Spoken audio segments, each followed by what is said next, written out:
Venezuela atraviesa uno de los momentos políticos más determinantes de su historia, reciente, por supuesto. Mientras Estados Unidos insiste en que el país debe legitimar su gobierno mediante elecciones libres, desde el chavismo se afirma que el periodo presidencial vigente es hasta 2031, o sea, descartando de plano elecciones o comicios a corto plazo. Estamos hablando de transición inmediata, continuidad constitucional, presión internacional, negociación política. Vamos a analizar este tema el día de hoy. Como invitado del día él es Juan Pablo Guanipa, dirigente nacional, porque ya eres un dirigente nacional de la Unidad Democrática, compañero de lucha de María Corina Machado, expreso político. Y si sigo aquí, exdiputado, exgobernador, pues no terminamos nunca. Pero para mí es un honor, Juan Pablo, tenerte en mi programa después de todo lo que has vivido durante este último año, digamos. Gracias por aceptar la invitación a Impacto Venezuela en mi programa Cara a Cara. ¿Cómo estás? Muy bien, Mildred. Muchísimas gracias a ti por esta oportunidad. Y bueno, aquí estamos dispuestos a conversar todo lo que tú quieras, sin ningún tipo de restricciones. Quiero abordar ese tema, el tema político. Ya sabemos que gracias a Dios estás en libertad plena. Sabemos que viviste momentos muy duros en ese secuestro político con el régimen, pero estamos en una etapa en donde hay mucha incertidumbre en los venezolanos, sobre todo a raíz de todo lo que ha venido aconteciendo. Y el tema electoral genera mucha expectativa, porque Estados Unidos habla de que hay que ir a elecciones, eso está contemplado en una de las fases de la administración Trump, pero recientemente Diosdado Cabello, quien lo encarceló a usted precisamente, dijo que no van a haber elecciones. Está la oposición que lidera María Corina Machado, de la cual formas parte, preparada para un escenario así. Bueno, mira, primero tú hablas de lo que es el sentimiento de la gente en este momento, ¿no? Y dices que hay mucha incertidumbre.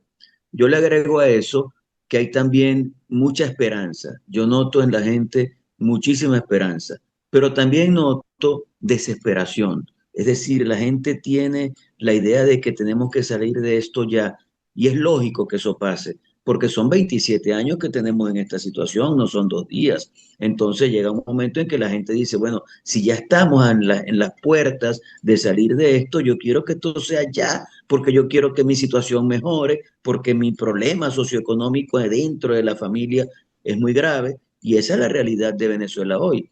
Entonces, yo digo, miren, señores, si son 27 años que tenemos luchando para lograr salir de esta situación y vemos que ya hay hasta la idea de que vamos a cerrar este proceso con elecciones, bueno, vamos a concentrarnos en que eso se dé y vamos a ver qué podemos aportar para que esas elecciones sean lo más pronto posible. Lo que diga un personero del régimen, eso es algo que a mí honestamente me tiene sin cuidado, porque antes ellos tenían el poder en sus manos y hacían lo que les daba la gana y tuvieron años oprimiendo a la nación venezolana completa. Ya eso pasó, ya ese periodo pasó, ya ellos no son los que tienen el poder en sus manos.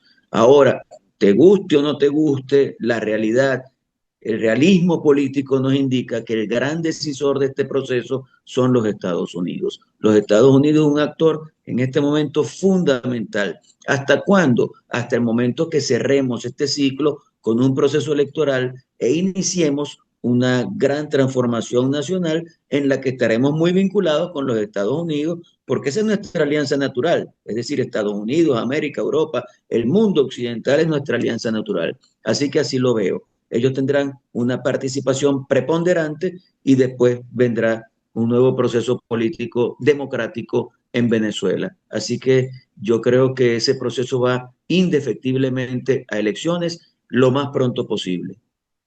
Usted ha descartado aspiraciones personales y respalda a María Corina Machado. Si no hay elecciones pronto, ¿cómo se mantiene movilizada y cohesionada la oposición sin un horizonte electoral inmediato? Lo que pasa es que lo que hay que ponerle fecha al proceso electoral. Hay que tratar de lograr que se le ponga fecha, pero también hay que lograr las condiciones básicas para que esa fecha sea creíble y el resultado sea aceptado por todos. ¿Qué te quiero decir? Que nosotros no podemos ir a elecciones con presos políticos. tenemos que lograr que todos los presos políticos salgan en libertad. Tenemos que lograr que todos los exiliados puedan regresar al país, sin excepción. Tenemos que lograr cambiar el Consejo Nacional Electoral. Tenemos que lograr que el registro electoral refleje la realidad venezolana y que todos los venezolanos puedan votar estén donde estén. Tenemos que lograr la habilitación de todos los dirigentes políticos. Tenemos que lograr la devolución de los partidos políticos a su liderazgo natural. Entonces son condiciones, a mi modo de ver, necesarias para ir a un proceso electoral. Es como colocar las piedras que nos van a permitir cruzar el río hasta llegar a la democracia en Venezuela. Entonces, yo diría que nuestra labor más importante es ir logrando esos triunfos parciales, diría yo, que nos llevarán hacia esa Venezuela democrática y libre. Mucho se ha hablado últimamente de los egos de la oposición. Hay venezolanos, y lo digo particularmente en el canal de Impacto Venezuela, donde siempre estamos midiendo el pulso de la opinión pública, en donde cuando uno presenta a algún dirigente opositor, bien sean los que están como diputados en la Asamblea Nacional, o bien sea usted o María Corina Machado, inmediatamente la gente identifica como que ellos no son opositores, por ejemplo, pero desde ese grupo de la Asamblea Nacional de Diputados Opositores, están como haciendo ver que en la aparición de Enrique Márquez, que es otro expreso político, en la memoria y cuenta del presidente de Estados Unidos, Donald Trump, como que él es una persona presidenciable, pero Enrique lo descartó también, ¿no? Márquez dijo que eso no es su prioridad en este momento, sino que la libertad de Venezuela, que el país salga adelante. Sin embargo, yo le pregunto a usted, ¿cómo ve este escenario en donde empiezan a perfilar ya supuestos abanderados por la oposición o personas que se puedan perfilar para la presidencia de la República? ¿Y cómo queda la oposición como tal ante la opinión pública? Bueno, mira, yo creo que no es un momento de candidatura, sino un momento de lograr que vayamos hacia el proceso electoral en Venezuela, ¿no? De hecho, han salido candidaturas a gobernaciones, alcaldías, y me parece que eso es absolutamente extemporáneo y que quien sale como candidato termina haciéndose daño a sí mismo. Yo interpreto lo sucedido con Donald Trump y Enrique Márquez como una decisión de Trump de presentarle a Estados Unidos resultados concretos con respecto a sus actuaciones en Venezuela. Por eso invita a un expreso político, meritorio, por cierto, y además se da ese hecho emocional de la presencia de la sobrina y del abrazo. Con eso, Donald Trump quiso mostrarle a Estados Unidos y al mundo que, bueno, que había hecho algo, que había traído resultados positivos con la liberación de centenares de presos políticos. Hasta allí lo dejo yo, o sea, creo que eso no tiene otra connotación. Pero bueno, lo importante de todo esto es que creo que todos debemos luchar hacia ese camino que el propio Marco Rubio estableció como un camino de recuperación, de estabilización, de transición hacia la democracia en Venezuela. Obviamente, tú me dirás, ya hay elecciones y bueno, 10 quieren ser candidatos. Yo no digo que no tengan derecho a ser candidatos, tienen derecho a postularse. De hecho, cuando fuimos a la elección del 28 de julio del 24, se postularon como 12 personas, ¿no? Pero algunos de esos que se postularon en connivencia con el régimen para tratar de dividir a la oposición. Entonces yo creo que eso debe quedar claro. Y al final, Mildred, nosotros tenemos que poner el oído en la tierra. Nosotros tenemos que oír a la gente y la gente tiene una opinión sobre todo lo que está pasando en Venezuela. Y obviamente la gente dice que María Corina es la persona que ha venido dirigiendo este proceso y que le corresponde llevar en sus manos la bandera de la democracia y la libertad. Ahora surgen otras candidaturas. Al final, la última palabra la tendrá el votante. El soberano. ¿Cuándo regresa María Corina Machado? Mucho se dice que pronto, pronto, pronto, pronto, pero todavía no hay condiciones para que ella regrese, pues existe el peligro todavía con todo lo que está pasando, con las excarcelaciones, con ese cambio de fiscal y mandar a Tarek William Saab a la Defensoría otra vez, pero ahora está Larry de Boe en la Fiscalía General. Bueno, mira, María Corina tiene muchas ganas de regresar. Yo he conversado con ella varias veces. También está haciendo un trabajo importante en Washington de vinculación con el gobierno de los Estados Unidos y con gobiernos de otros países y con organismos internacionales. Y eso me parece que es muy válido también.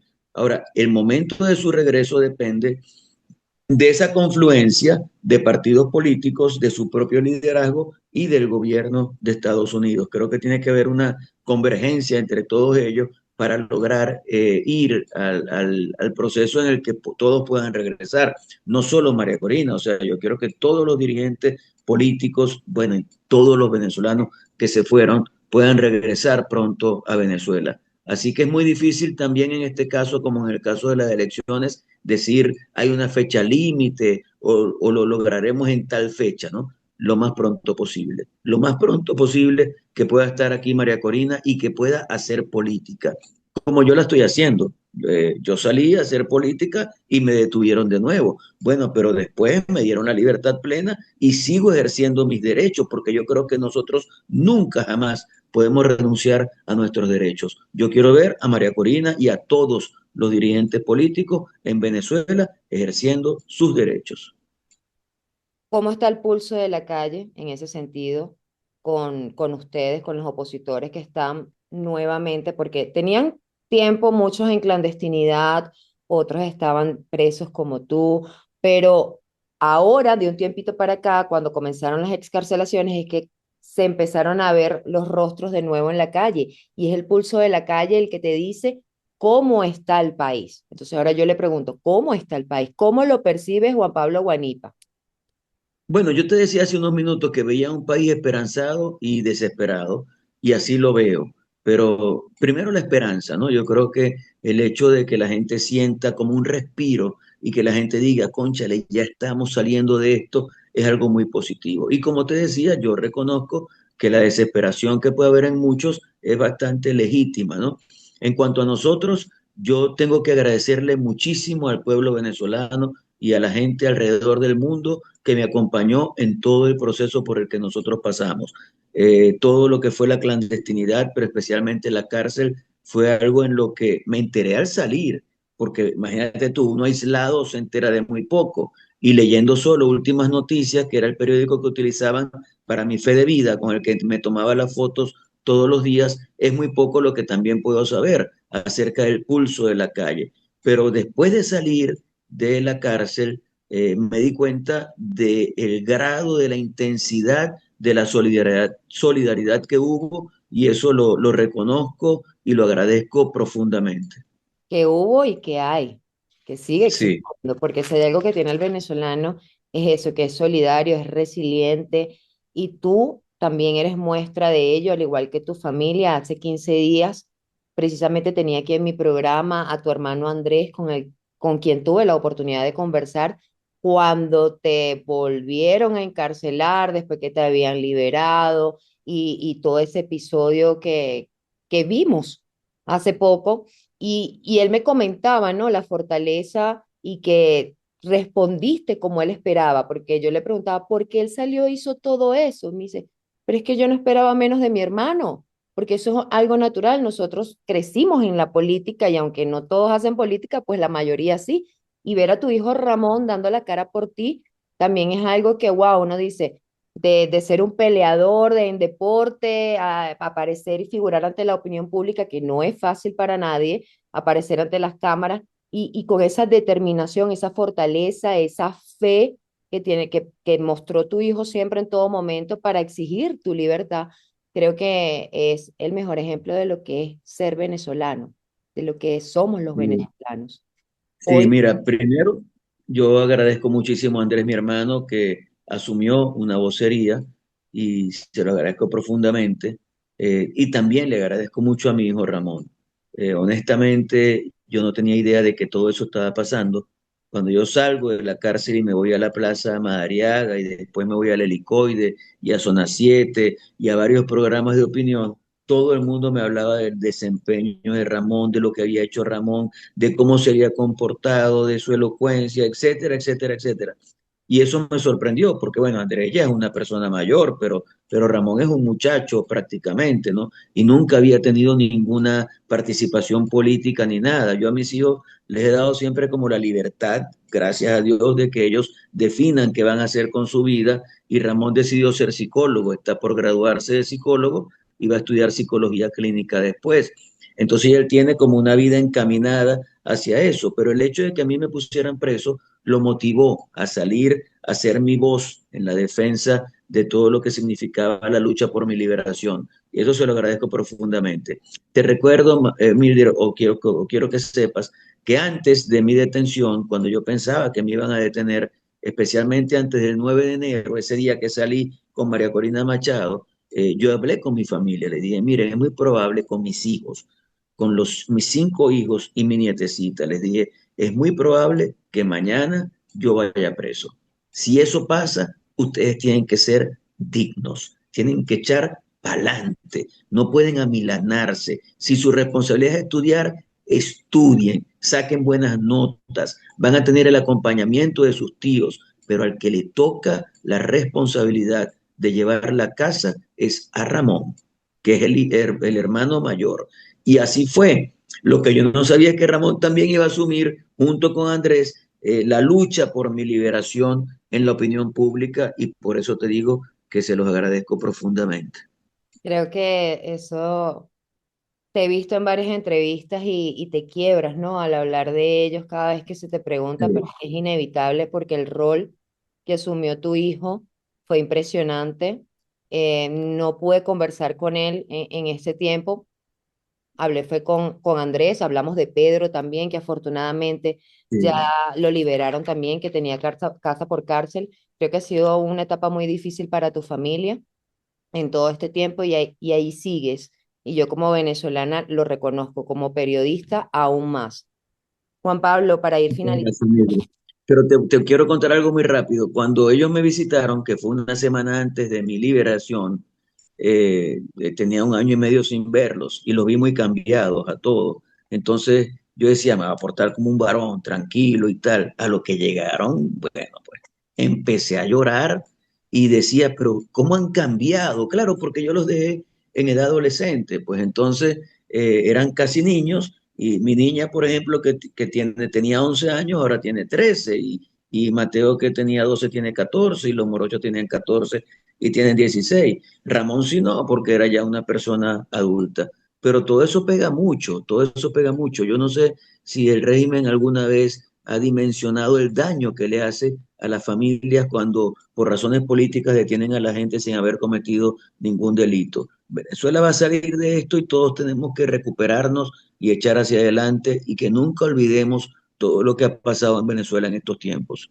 Sí, estamos hablando de cerca de 20.000 personas que han detenido arbitrariamente, 20.000 familias desde el Así año es. 2014 que se ven reflejados en tu historia de alguna manera. A ti no te torturan, pero hay testimonios desgarradores de tortura de Sí. personas que hemos visto que cuando salen ni siquiera reconocen a su familia y eso es muy doloroso, tanto estar encarcelado, ser Sí. torturado, ser perseguido, exiliado forzado. Creo que todo eso son cosas que tiene que haber justicia. Tiene que haber justicia porque una cosa es lo que se dice de que no eran presos políticos o esa es la tesis que siempre quisieron manejar y hoy en día hay una ley de amnistía que creo que no debió ser una ley de amnistía, sino voluntad política de reconocer y ir al entendimiento, es decir, si hay presos políticos, vamos a liberarlos, pero bueno, hay una ley de amnistía que lo que hizo fue ratificar que en Venezuela siempre existió la figura de presos políticos. Ahora yo te pregunto, ¿cómo ves la evolución de esta situación y en qué crees que pueda terminar todo? Te lo decía hace un rato con ahora Larry DeBoe en la Fiscalía General y Tarek William Saab, el verdugo, en la Defensoría del Pueblo. Sí, mira, yo lo que creo es que esos son movimientos de última hora que reflejan más bien el proceso de deterioro de este régimen que lamentablemente ha estado en Venezuela durante 27 años. Ellos nunca hubieran sacado a Tarek William Saab si no está dada la presión. No fue que Tarek William Saab renunció, obviamente, lo hicieron renunciar. Ahora lo colocan en la Defensoría del Pueblo sin ninguna razón ni justificación, porque si alguien ha sido agresor en contra de la nación, violador de los derechos humanos, aunque se jacte de ser protector de los derechos humanos, pero una cosa es lo que dices y otra cosa es lo que haces. Allí no hay ninguna coherencia. Al final, un violador derechos humanos, defensor del pueblo, es un contrasentido. Pero como te digo, son cosas que tienen que ver con este final por el que está pasando el chavismo. Yo no veo otra cosa en Venezuela que no sea el cambio político, lo más pronto posible. El dúo de la historia. ¿Por qué el dúo de la historia? Tú te ves como el vicepresidente de Venezuela acompañando a María Corina Machado en unas elecciones. Me da curiosidad porque he visto también muchos comentarios. La gente dice, Juan Pablo Guanipa debe ser el vicepresidente de Venezuela. Bueno, mira, eso sencillamente es una canción de Wisin y Yandel.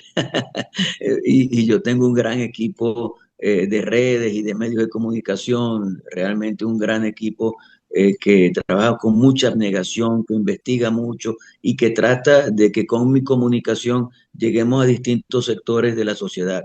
Ese mensaje va fundamentalmente dirigido a los jóvenes, porque los jóvenes han tenido quizás una ruptura con la política y nosotros creemos que hay que politizarlo sanamente, que ellos sientan que pueden involucrarse con la política y que la política es fundamental y que si no te metes en ella, ella se mete contigo y acaba contigo, como ha pasado en algunas oportunidades. Es decir, la mala política existe y hay que combatirla con buena política.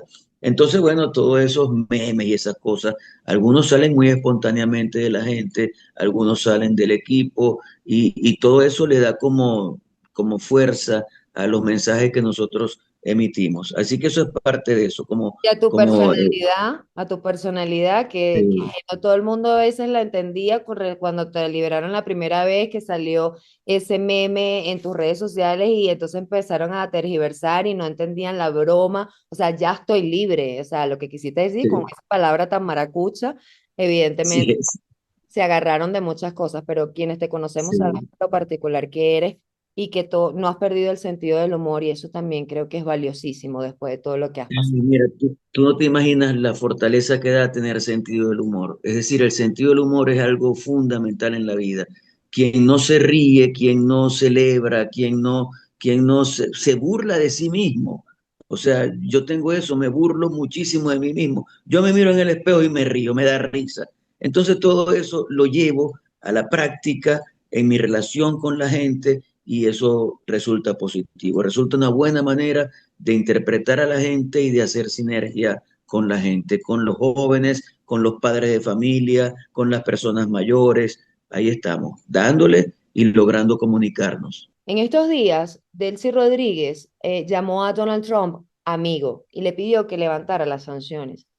Se ha visto una relación en donde él habla muy bien de ella ahora comienza a hablar muy bien de él, entonces eso también a veces tiende a confundir a la opinión pública, aunque hay esperanza y todo. Tú hablas mucho con María Corina Machado y evidentemente ustedes saben cómo es la posición o más o menos entienden en la política. ¿Por qué ese trato tan amistoso en este momento? ¿Es conveniente? ¿No es conveniente? ¿Ves a un Donald Trump dejando a Delcy Rodríguez en una continuidad? No, lo que pasa es que está claro que hay un proceso y que ese proceso pasa por lo que hemos dicho, la recuperación, la estabilización y luego la transición, ¿no? Y eso va, o sea, es un asunto que está ya determinado como política de los Estados Unidos con respecto al caso venezolano. Yo lo que percibo es que se ha dicho, llevemos la fiesta en paz mientras tanto. Obviamente, Delcy lo que está tratando de hacer es ganar tiempo y que después de que pasen las elecciones de mitad de periodo en los Estados Unidos o después de que termine el lapso de gobierno de Donald Trump, entonces ella siente que ella podría, si se alarga hasta allá, podría entonces mantenerse en el poder. Yo a eso no le veo ninguna posibilidad, ningún futuro. Ella puede actuar como ella quiera, pero ella es parte de todo este proceso de destrucción institucional que hemos tenido en Venezuela. Ella es corresponsable de todo lo que ha pasado en el país y no puede presentarse como la santa niña de Atoche, como si nada hubiera hecho y ahora quiere entonces mantenerse en el poder cuando ni siquiera fue electa. Bueno, Maduro tampoco fue electo y sin ser electo asumió la presidencia y la nombró a ella de vicepresidente. Ambos han sido ilegítimos y esto tiene que terminar definitivamente. ¿Crees en la convivencia sana política y en la reconciliación nacional? Bueno, mira, yo creo que la reconciliación es válida con la verdad por delante. Es decir, que reconozcamos que es lo que ha pasado en Venezuela en todos estos años. La reconciliación es válida con la justicia por delante. Yo entiendo que en un proceso como este pueda haber alguna impunidad, pero cuando son delitos de lesa humanidad, cuando son crímenes graves, lo que se han cometido, yo creo que ahí debe actuar la justicia indefectiblemente. Así que sí, creo que una reconciliación puede darse, pero obviamente asumiendo la realidad. Y la realidad es que Delcy Rodríguez y el chavismo son la minoría en Venezuela. Las minorías no gobiernan, las minorías están en oposición y se les reconocen sus derechos y eso tenemos que hacerlo aunque ellos no lo hicieron con nosotros, pero a quien le corresponde gobernar es a la mayoría. La democracia, gobierno de mayoría con respeto a las minorías. Así que así creo que deben ser las cosas. Tu mensaje a los venezolanos. Bueno, yo le digo a los venezolanos que tenemos un gran país y una gran nación, porque cuando yo veo cómo los venezolanos hemos soportado durante 27 años todo lo que ha pasado en Venezuela y no hemos sucumbido ante el intento de totalitarismo que ha abordado al país, yo creo que eso habla muy bien de un país. Cuando nosotros hemos dicho somos demócratas y lo demostramos en la práctica, y vamos a las manifestaciones y vamos a la votación y cuando no hay que ir no vamos masivamente. Yo creo que los venezolanos hemos demostrado una actitud impresionante ante el intento de convertir a Venezuela en un país totalitario. Eso me habla muy bien de los venezolanos. Por tanto, tengamos la esperanza de que esto va a terminar y que podremos reencontrarnos como familia, podrán regresar y podremos tener todos un país en el que haya oportunidades para estudiar, para trabajar, para emprender, para echar para adelante en la vida y llevaremos a Venezuela hasta la estratosfera. Juan Pablo, muchísimas gracias por tu tiempo, por aceptar la invitación en mi programa Cara a Cara. Nosotros, esto es una ventana para todos los políticos, no importa el sector al que pertenezcan, oficialismo, oposición, todos son bienvenidos y para mí es un gusto haber conversado contigo de primera mano para saber de ti y para ver cómo piensas en torno a este escenario político. Muchas bendiciones para ti y para tu familia. De verdad que reconozco y valoro todo lo que han pasado y desde aquí, desde esta humilde servidora, pues siempre van a tener un espacio para poder expresarse. Muchas gracias, te lo agradezco muchísimo, Mildred. Gracias a todos ustedes. Hasta la próxima, Juan Pablo. Saludos. Seguro. A toda mi audiencia también, gracias por acompañarme cada día en este su espacio sin censura. Para más visiten www.impactovenezuela.com y nuestras redes sociales @impactove. Soy Mildred Manrique, nos vemos el próximo domingo.